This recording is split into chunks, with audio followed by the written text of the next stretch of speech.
बिस्मिल्लाहिर्रहमानिर्रहीम। अस्सलाम वालेकुम।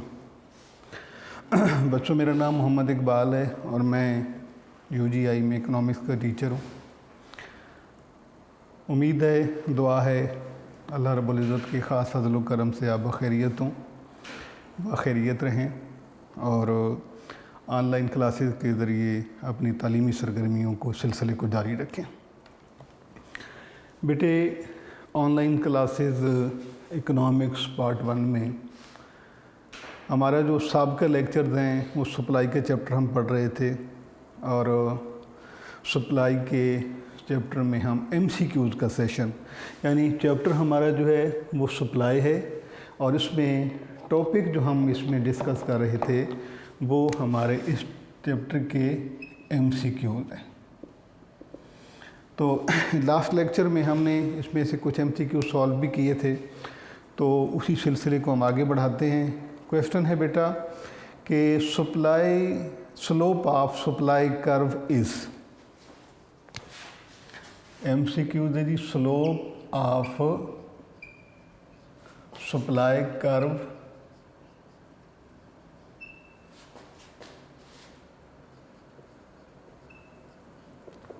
इज़। ऑप्शन है बेटे हमारे पास negative, positive, negative, positive, horizontal या वर्टिकल। ये हमारे पास 4 ऑप्शन है कि ऑप्शन ए में है नेगेटिव, बी में पॉजिटिव, सी हॉरिजॉन्टल और डी है वर्टिकल। ये अब हमें स्लोप का कैसे पता चलता है? सबसे पहले जो है हम इस कर्व को एक दफ़ा ड्रॉ करते हैं। हम जानते हैं कि सप्लाई कर्व जो है ये इस तरह होता है। 0 एक्स एक्सिस पे हम क्वांटिटी ऑफ सप्लाई प्लॉट करते हैं, वाई एक्सिस पर प्राइस। अब ये स्लोप पॉजिटिव है। कैसे?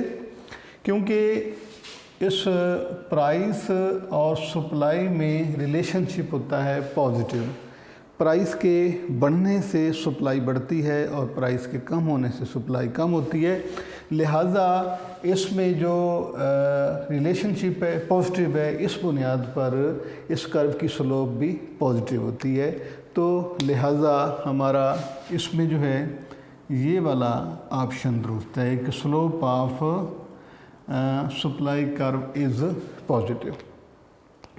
अब सप्लाई कर्व जो है आम तौर पर जो हमारा जनरल सप्लाई कर्व होता है उसकी स्लोप पॉजिटिव होती है, लेकिन जो पेरिशेबल गुड्स का सप्लाई कर्व होता है जिसमें क्वांटिटी ऑफ सप्लाई फिक्स होती है वो हमारा वर्टिकल होता है। तो उसको हम इंशाल्लाह बाद में डिस्कस करेंगे। आपने सिर्फ ये याद रखना है कि slope of supply curve is positive. Positive की वजह मैंने आपको बता दी है, क्योंकि जो फंक्शन है सप्लाई और प्राइस में पाया जाने वाला वो पॉजिटिव होता है। तो जब फंक्शन पॉजिटिव होगा तो उस फंक्शन का नाम इंक्रीजिंग फंक्शन होगा। हमने लास्ट MCQ में भी डिस्कस किया था। और जब इंक्रीजिंग फंक्शन होगा तो उससे बनने वाला कर्व, जो हम उससे कर्व डेवलप करेंगे, वो पॉजिटिव स्लोप रखता होगा। तो supply curve has positive slope. उसके बाद क्वेश्चन है बेटा कि supply is the part of. Supply is the part of.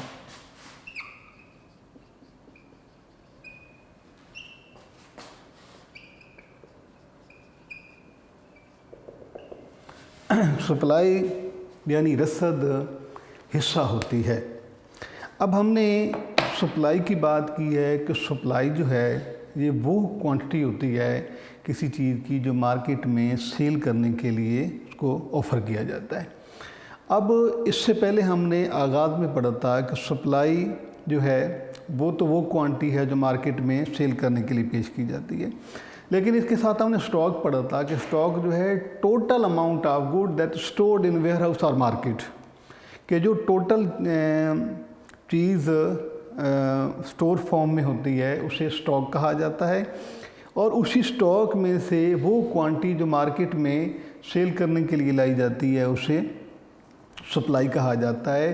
तो क्वेश्चन अब हमारी समझ में आ जाएगा कि supply is the part of stock, यानी कि ये अगर हमारे पास टोटल किसी चीज़ की जो है ये स्टॉक हमारे पास पड़ा है, उसमें से हम कुछ हिस्सा जो है ये मार्केट में सेल करने के लिए लेके आते हैं, तो उसका मतलब ये है कि सप्लाई कहाँ से हम लेके आते हैं, स्टॉक में से लेके आते हैं। तो supply is the part of stock. Question हमारे पास बेटा है, आंसर हमारे पास है supply is the part of demand, total utility, stock and total output. तो इसका आंसर बेटा ये होगा कि supply is the part of stock. तो आपका आंसर जो है वो ये स्टॉक होगा कि supply is the part of stock. Supply जो है ये किसी चीज़ की वो क्वांटिटी होती है जो मार्केट में सेल करने के लिए लाई जाती है, और ये कहाँ से, जो स्टॉक में से लाई जाती है। लिहाजा हम ये कहते हैं कि supply is the part of stock जी। उसके बाद नेक्स्ट क्वेश्चन है, नेक्स्ट MCQ है बेटा कि other things remain the constant, यानी हमने लॉ में पढ़ा था, अभी तक हमने जितने भी लॉज पढ़े हैं उसमें law of diminishing marginal utility है, law of equi marginal utility है, लॉ ऑफ सप्लाई है और लॉ ऑफ जो है डिमांड। इसमें से हमने एक चीज़ पढ़ी थी और वही हमसे MCQ पूछा जा रहा है कि other things remain constant, remain same या रिमेन कांस्टेंट। ये मीन, अब ये स्टेटमेंट हमसे पूछी जा रही है कि other things remain the constant means कि जूं के बाकी हालात बदस्तूर रहें या जूं के तू रहें का मतलब क्या होता है। हम इकोनॉमिक्स के हर लॉ में जब हम उसको डिफ़ाइन करते हैं तो आगाज़ में हम लिखते हैं other things remain the constant. तो सवाल MCQ हमसे पूछा जा रहा है कि इस other things remain the constant लिखने का मतलब क्या होता है, यानी इससे क्या मुराद है। ऑप्शन हमारे पास है बेटा, पहला ऑप्शन है option A, B, C, D। तो इसमें पहला ऑप्शन है जी कांस्टेंट, यानी उन्हें हम साकनात कहते हैं। दूसरा ऑप्शन है कि अजम्पशंस,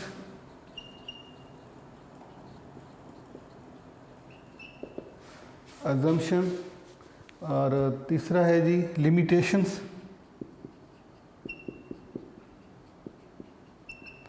और फोर्थ ऑप्शन है बेटा के प्रूफ।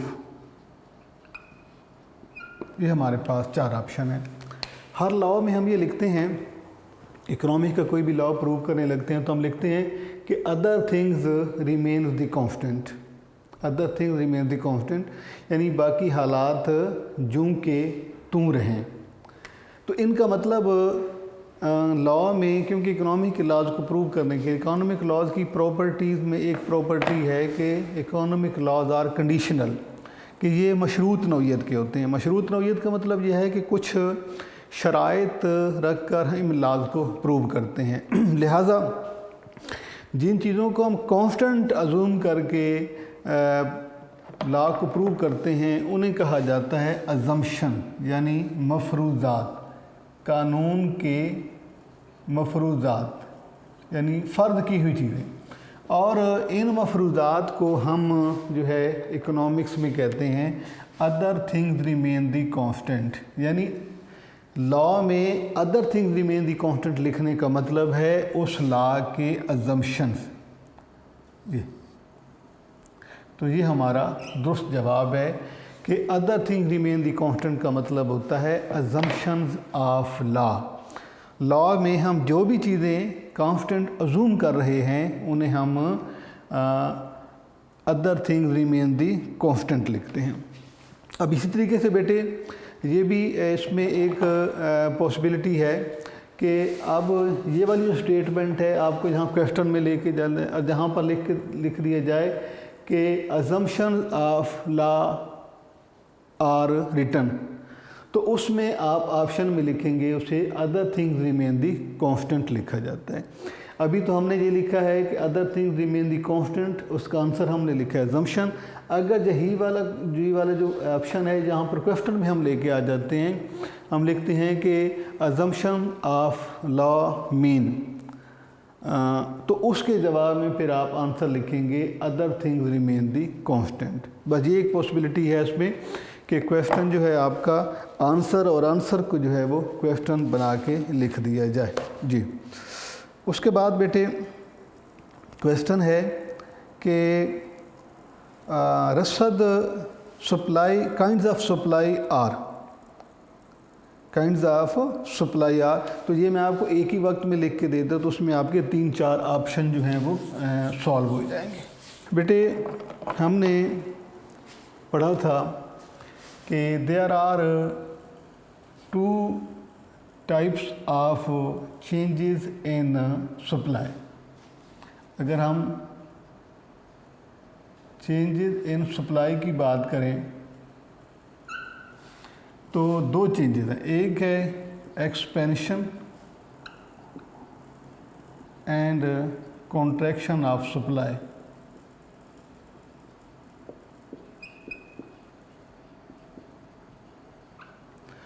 और दूसरा है बेटे rise and fall of supply. तो पहला ऑप्शन तो आपका यानी पहला एमसीक्यू जो है वो आपका यहीं सॉल्व हो जाता है, और वो लिखा हुआ है कि types of changes in supply are 2, 3, 4, 5। तो ये हमारे सामने है कि there are 2 types of changes in supply, expansion and contraction and rise and fall of supply.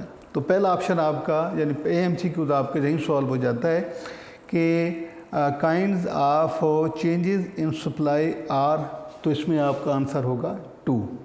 इसके बाद बेटे हम ये जानते हैं कि ये जो राइज एंड फॉल है, ये सॉरी एक्सपेंशन एंड कॉन्ट्रैक्शन जो है ये प्राइस की वजह से होता है। एक्सपेंशन एंड कॉन्ट्रैक्शन जो है वो सप्लाई की वजह प्राइस की वजह से है, और राइज एंड फॉल जो है ये अदर फैक्टर्स की वजह से होता है। आपने क्या याद रखना है कि एक्सपेंशन कॉन्ट्रैक्शन जो है ये प्राइस की वजह से है, राइज एंड फॉल जो है ये अदर फैक्टर्स की वजह से होता है। अब उसके बाद ये जो है एक्सपेंशन कॉन्ट्रैक्शन, इसमें प्राइस के कम होने से सप्लाई कम हो जाती है और प्राइस के ज़्यादा होने से सप्लाई ज़्यादा हो जाती है। ठीक है, अब ये तो आपने इसके सामने इसको याद रखना है क्योंकि अगले हमारे एमसीक्यू यही है।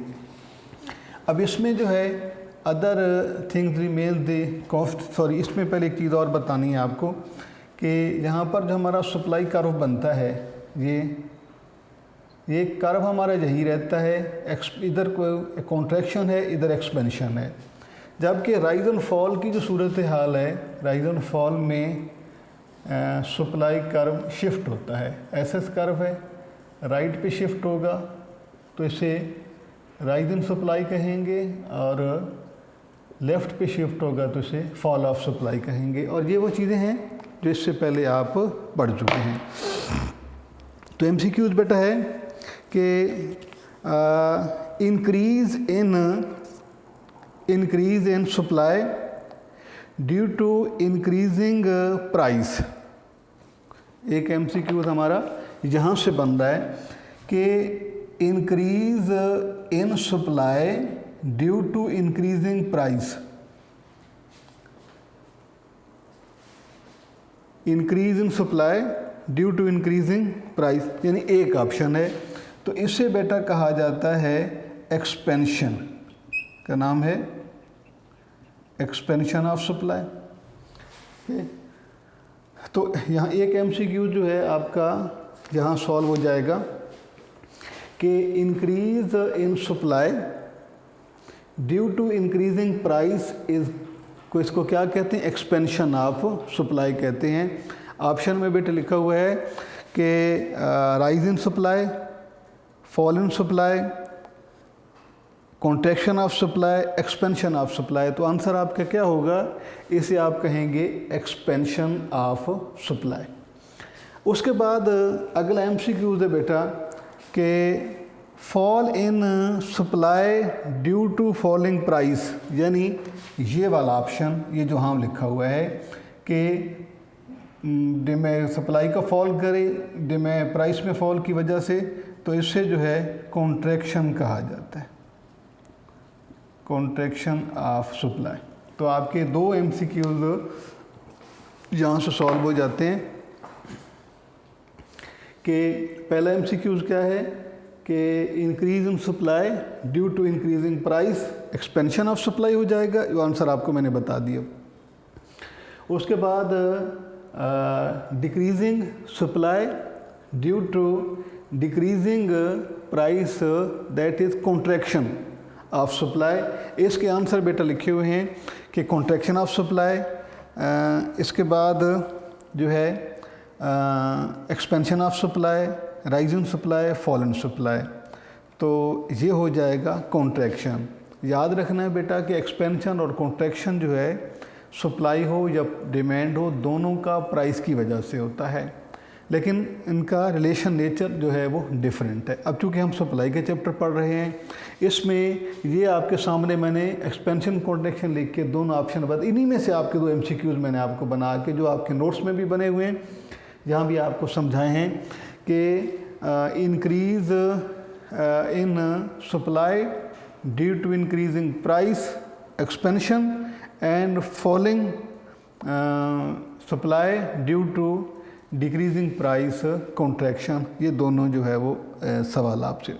इसके बाद यहाँ बेटे बात करते हैं, अब यहाँ पर अदर फैक्टर्स जो हैं, अदर फैक्टर्स की वजह से होती है कॉन्ट्रैक्शन भी होती है, सॉरी राइज भी होता है, फॉल भी होता है। अगर इन अदर फैक्टर से सप्लाई बढ़ जाए तो राइज हो जाएगा, और अगर इन फैक्टर्स की वजह से सप्लाई कम हो जाए तो इसे फॉल ऑफ सप्लाई कहेंगे। यानी यहाँ से आपके 2 MCQs हमने बनाने हैं जहाँ पर कि अदर फैक्टर्स की वजह से सप्लाई बढ़ेगी तो rise in supply, other factor की वजह से सप्लाई कम होगी तो फॉल ऑफ सप्लाई। तो यहाँ पर बेटा आप इसे देखें कि fall in supply due to other factors, fall in supply due to, या decrease in supply due to other factors, decrease in supply due to other factors, तो ये हो जाएगी फॉल ऑफ सप्लाई। ऑप्शन है हमारे पास fall in supply, rise in supply, expansion of supply, contraction of supply. तो इसमें बेटा आ जाएगा बी ऑप्शन, इनके राइज इन सप्लाई। सो ये आपका ये ऑप्शन नहीं होगा, ये यहाँ पर ऑप्शन है कि increase increase in supply due to other factors, rise, fall in supply due to other factor, तो ये फॉल हो जाएगा। ये दोनों MCQ जहाँ मौजूद हैं कि अदर फैक्टर्स की वजह से सप्लाई इंक्रीज करेगी तो राइज, अदर फैक्टर्स की वजह से सप्लाई फॉल करेगी तो, यानी सप्लाई डिक्रीज करेगी तो फॉल हो जाएगा। ये दोनों ऑप्शन आपके यहाँ पर मौजूद हैं। उसके बाद बेटा MCQ आपका है कि equal change in supply and price is called. यहाँ पे ये आपने बेटे पढ़े थे इलास्टिसिटी ऑफ सप्लाई, तो इसमें हम इलास्टिसिटी ऑफ सप्लाई के तीनों ऑप्शन को यहाँ पे चेक करते हैं।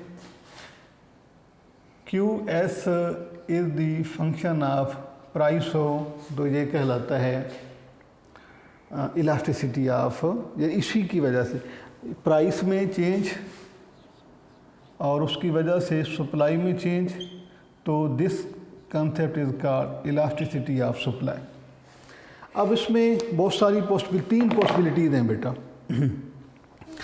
एक पॉसिबिलिटी तो ये है कि जितनी चेंज प्राइस में हो उतनी ही सप्लाई में हो। दूसरी पॉसिबिलिटी ये है कि सप्लाई में कम चेंज हो, प्राइस में कम चेंज हो, सप्लाई में ज़्यादा चेंज हो। तीसरा ऑप्शन है कि प्राइस में ज़्यादा हो, सप्लाई में कम हो। तो आपको थ्योरी पढ़ाते हुए भी ये बात समझाई थी कि आपने ये याद रखना है कि प्राइस का जो रिस्पॉन्डिंग बिहेवियर जो है वो इलास्टिसिटी की इंटेंसिटी को ज़ाहिर करता है। अगर प्राइस के इक्वल चेंज आएगी तो E S is equal to 1 हो जाएगा, elastic supply is equal to 1।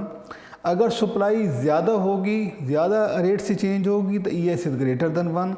अगर सप्लाई कम तरह से चेंज होगी तो E S is less than 1। ये तीनों यहाँ पर आपने जो है MCQs आपसे पूछे जा सकते हैं। और इसमें एक MCQ है बेटा कि equal change in price and quantity of supply, यानी कि ये जो है equal change in price and quantity of supply, तो इसका आंसर होगा E S is equal to 1 के रसद की लचक इकाई के बराबर। उसके बाद बेटे एक और कोई है ऑप्शन, उसके जो है वो 2 से 3 MCQs बनेंगे। हम सप्लाई कर्व जब बनाते हैं बेटे, आम तौर पे सप्लाई कर्व जो है उसकी स्लोप ये है, ये पॉजिटिव स्लोप का होता है। एक सप्लाई कर्व अगर आप जो है अगर आपको सप्लाई कर्व ऐसे हो, सप्लाई कर्व, तो इसे इन इलास्टिक सप्लाई कर्व कहते हैं, यानी गैर लचकदार ख़त। और अगर सप्लाई कर्व बेटे आपका ऐसे है तो इसे हम कहते हैं अनलिमिटेड सप्लाई कर्व। तो यानी अगर वर्टिकल होगा तो इनइलास्टिक सप्लाई कर्व होगा, अगर हॉरिजॉन्टल होगा तो अनलिमिटेड इलास्टिक होगा। और अगर ये जनरल या जो कैजुअल सप्लाई कर्व होता है इसकी स्लोप पॉजिटिव होती है। एक तो आपने ये याद रखना है, इससे आपके जो है वो 3 MCQs बनते हैं। इसके बाद measuring elasticity of supply, unitary method of measuring elasticity supply was presented by. तो यूनिटरी मेथड बेटे हमने डिमांड में भी पढ़ा है इलास्टिसिटी को मेजर करने का, और सप्लाई में, तो दोनों हैं वो ये, चाहे डिमांड के चैप्टर का यूनिटरी मेथड और सप्लाई का, ये Alfred Marshall new classical economist ने दिया है। उसके बाद बेटा एक क्वेश्चन है 2016 में भी आया है, 2019 में भी आया है, यहाँ पर ये आपको मैं लिख देता हूँ। क्वेश्चन है बेटा कि cause of expansion and contraction of supply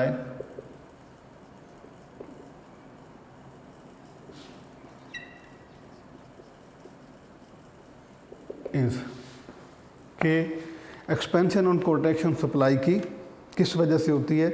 ये 2016 में भी जो क्वेश्चन पूछा गया है, 2019 में भी, 2016 और 2019, ये 2 सवाल 2 साल पूछा गया है। इसमें बेटे ऑप्शन जो हैं वो, पहला ऑप्शन है पॉपुलेशन, दूसरा ऑप्शन है बेटा टेक्नोलॉजी,